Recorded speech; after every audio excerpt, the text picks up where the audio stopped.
My first vlog में आप सभी का स्वागत है। मैं भी अब व्लॉगिंग करूँगा, डेली आपके पास वीडियो आई।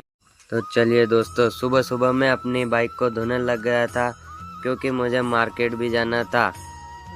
और फिर मैं और मेरी प्यारी सिस्टर निकल लिए खाचरत के लिए। अपने गांव की गलियों से होकर फिर हम पहुंचे खाचरोद और मेरी बहन को जाना था कंप्यूटर क्लास। फिर मैंने उसे छोड़ा सेंटर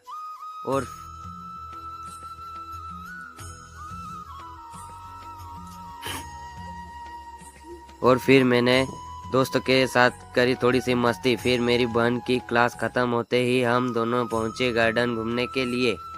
वहाँ हमने थोड़ी देर वहाँ का नज़ारा देखा और फिर करे थोड़े फ़ोटो शूट। उसके बाद हम निकलते हैं घर के लिए और फिर खाचरोद की टेढ़ी मेढ़ी गलिया से होकर हम पहुँच जाते हैं अपने घर।